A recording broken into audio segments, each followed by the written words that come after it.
मैं अपनी पुस्तक के बारे में अ, आपसे मुखातिब होना चाहते हैं। इस पुस्तक की विशेषता ये है, इसमें जो 10 कहानियों को मैंने प्रमुखता दिया है, ये कहानी हमारे समाज, हमारे देश के समसामयिक मुद्दों पर है। सबसे पहले मैं अ, इनके सिलसिलेवार कहानी की हम चर्चा करते हैं। पहला है बेरोजगारी का दंश, सच पर पर्दा, अंतर्द्वंद, छैला बाबा, प्रेम जाल, तोड़ती बेड़ियां, तलाक, अधूरापन, दादाजी का अधूरा ख्वाब और ख्वाबों के फूल। जिस तरह से एक फूल का गुलदस्ता होता है, गुलदस्ता रूपी एक बुक है जो जिसमें 10 तरह के फूल हैं। जिस तरह से हम पहली हम बात करें बेरोजगारी का दंश। बेरोजगारी का दंश की जो कहानी है, अ, अभी के सामाजिक परिदृश्य में लिखी गई कहानी है और कहा भी जा सकता है कि अभी के परिप्रेक्ष्य में ये प्रासंगिक भी है। हम सभी देख रहे हैं कि हमारे गांव, कस्बे या हमारे प्रदेश से लोग पलायन होकर बड़े शहर में स्थापित हो रहे हैं। उसके कई कारण हैं, आप सभी उससे वाकिफ हैं। तो मेरी कहानी का भूमिका है, एक रत्नेश जो है अपने जिंदगी के 40 वर्ष महानगर में बिताए। वहाँ नौकरी पेशा करते हुए उनकी अपनी जीवन यापन किए। उनके बच्चे जो हैं सारे अंग्रेज़दां हो गए, वहाँ के कल्चर में रच बस गए। जब रत्नेश की बेटी की शादी की बात आती है तो वो फिर से उसे अपना गांव कस्बा याद आता है। बच्चे तो बदल रहे थे, लेकिन रत्नेश अपने आप को बदल नहीं पाया था। अब समझिए कि 40 साल उन्होंने महानगर में बिताया, उसके बच्चे वहाँ रच बस गए, तो क्या उस परिवेश में अपने कस्बाई गांव, सुदूर गांव में क्या अपने आप को स्थापित कर पाए? उनके बीच का जो अंतर्द्वंद है, उनकी कहानी है और जिसमें कई सारे सिंबॉलिक एंगल जोड़े गए हैं। हम यूपी बिहार वाले जो है सरकारी नौकरी पेशे वाले लड़का को तवज्जो देते हैं और वाकई रत्नेश भी चाहता है कि अपनी बेटी की शादी एक सरकारी नौकरी वाले लड़के से हो, चाहे कोई भी ग्रुप का हो। लेकिन सरकारी नौकरी वाले लड़के से शादी करना एक मध्यम क्लास लोगों के लिए बहुत मुश्किल काम है, क्योंकि दहेज तो आप जानते हैं कितनी दहेज देने पड़ते हैं। उसमें भी सक्षम नहीं थे रत्नेश, लेकिन एक डिप्लोमाधारी लड़का ढूंढ लेता है अपनी बिटिया को शादी करने के लिए, उससे शादी करते थे क्योंकि उसमें संभावना तो है। तो सवाल है, क्या एक डिप्लोमाधारी जो बेरोजगार कहा जा सकता है जो लड़का है, क्या उसको सरकारी नौकरी मिल पाएगा? जिस तरह से शिक्षा में जो है, शिक्षा व्यवस्था में जो माफिया है, जो सरकारी तंत्र में जो सेटिंग है, उसमें उस तंत्र में वो जो लड़का है, बेरोजगार डिप्लोमाधारी लड़का है, वो फंस जाता है। उसकी जदोजहद की कहानी है। कहानी उसकी कहानी है, उसमें वो किसान का बेटा है, जो किसान बाढ़ और सुखाड़ की त्रासदी झेल रहा हो, उसकी कहानी है। तीनों अंतर्द्वंद एक साथ चलता है, ये कहानी है। मुझे लगता है कि आज के परिवेश में ये कहानी मुकम्मल है शायद। अब हमारी दूसरी कहानी है सच पर पर्दा। वाकई वो शीर्षक से लगता होगा कि सच पर पर्दा है क्या। सारी सच्चाइयों पर एक पर्दा लगा हुआ है। ये कहानी राजनीतिक गलियारियों में जाके झांकती है, उस पर सवाल खड़ा करती है। इसी कहानी में मैंने राकेश पान भंडार को जो है पात्र बनाया।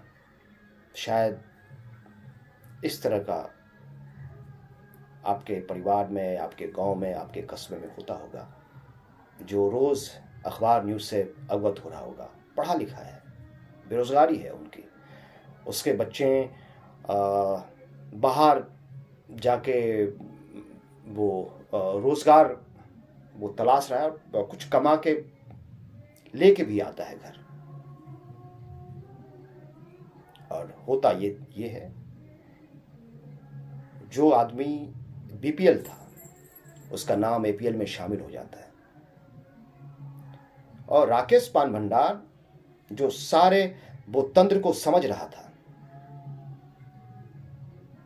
कि जो सरकार की जो मैनिफेस्टो है क्या आप तक पहुंच पा रही है।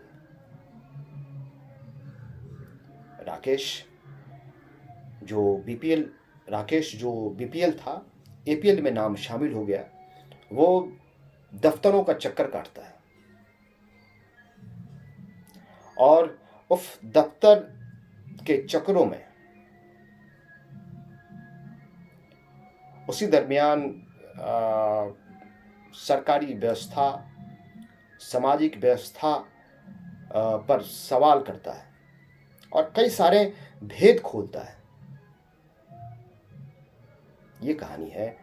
और क्योंकि लघु कथा है, इस लघु कथा को सिंबॉलिक समझा जाए और मैंने आंचलिकता परिप्रेक्ष्य में लिख के मैंने उसको बड़ा कैनवास करने की कोशिश किया है। वो पाठक इस बात को समझ सकते हैं। हम अगली कथा की हम बात करें अंतर्द्वंद। वाकई अंतर्द्वंद बहुत अच्छी कहानी है, जो हमारे समाज में जाति धर्म का जो एक जो नफरत पैदा हो गया है, हिंदू मुस्लिम, यही सब मुद्दा चल रहा है ना। हमारी रोजगार, स्वास्थ्य व्यवस्था, लघु उद्योग, तमाम चीज़ें हैं जो बुनियादी हैं, उन पर हम लोग चर्चा नहीं कर रहे हैं। तो उस कहानी के ज़रिए उसके ज़रिए मैंने बात कही है, जिसमें 3 कैरेक्टर हैं जो अलग अलग समुदाय, अलग जाति से हैं और अपनी समस्याओं पर चर्चा करते हैं। आजकल चर्चा का मुद्दा कहाँ होता है? चाय की नुक्कड़ पर। वो लड़का साधारण नहीं है, ये लड़का यूपीएससी बीपीएससी की तैयारी करने वाले हैं। वो नीति को भी समझता है, सरकार की नीति को समझता है, समाज में क्या नफरतें फैल रहा है उसको भी समझता है। और उस नफरत को सकारात्मक रूप देने के लिए, समाज में एक मैसेज देने के लिए अपनी लड़ाई लड़ता है। और कहानी का जो रिजोल्यूशन है, कहानी का जो चरमोत्कर्ष है, आपको पढ़कर अच्छा लगेगा। शायद आज के युवा और हम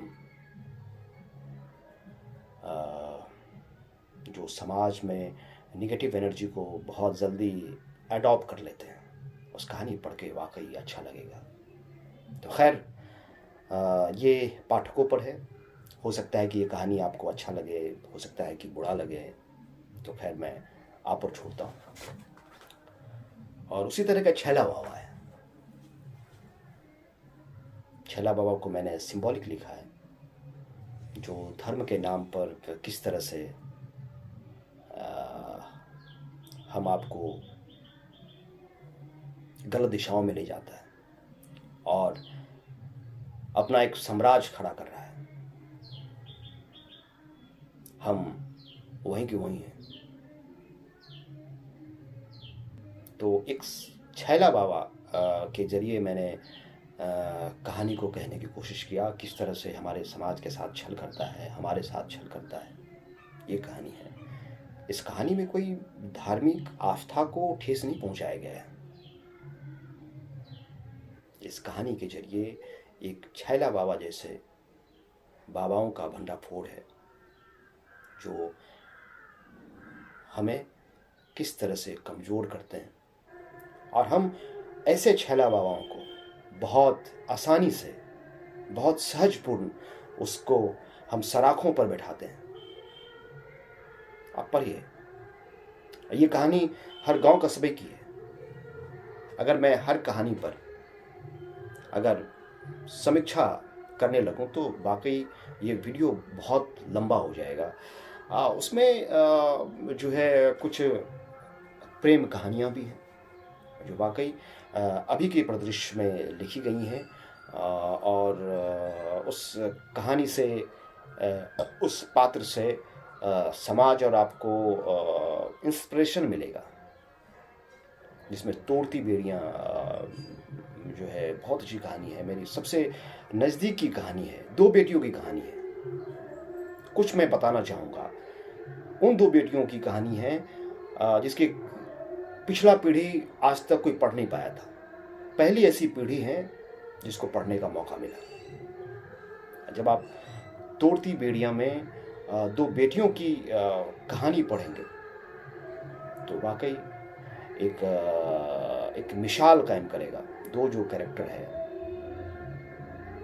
जो हमारी जो बिटियां हैं, उनकी कहानी है।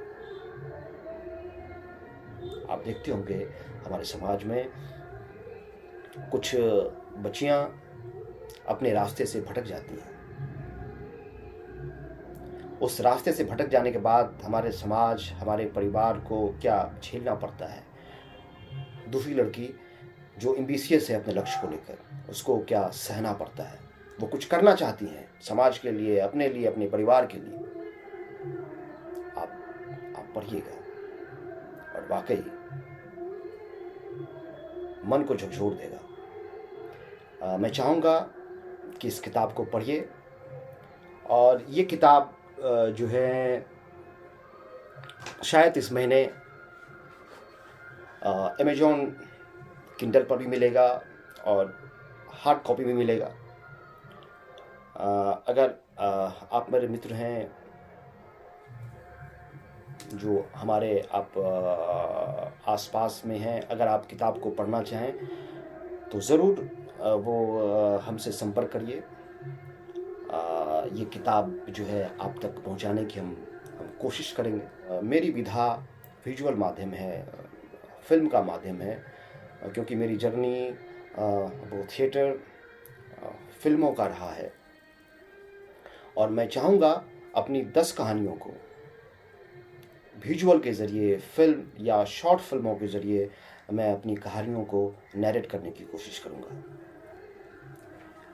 और विजुअल बनाना या वेब सीरीज़ या फिल्म बनाना एक जो है अपनी एक परेशानियाँ हैं, क्योंकि उसमें बहुत अर्थ की ज़रूरत होती है। लेकिन मैं कोशिश करूँगा कि अपने ही संसाधनों में, क्योंकि अभी फ़िलहाल मैं बिहार में ही हूँ, अपने गांव में हूँ, तो उतनी संसाधन नहीं है और न ही मेरे पास कोई प्रोड्यूसर हैं कि जिसके ज़रिए मैं उसको बड़ी फलक तक पहुंचाऊं, या फिल्म के रूप में या बड़ी वेब सीरीज़ के रूप में कहूं। तो मैं चाहूँगा कि यहीं के स्थानीय कलाकारों के ज़रिए मैं उस कहानी को कहने की कोशिश करूँगा। नमस्कार, फिर मिलते हैं। अगले कहानियों के साथ।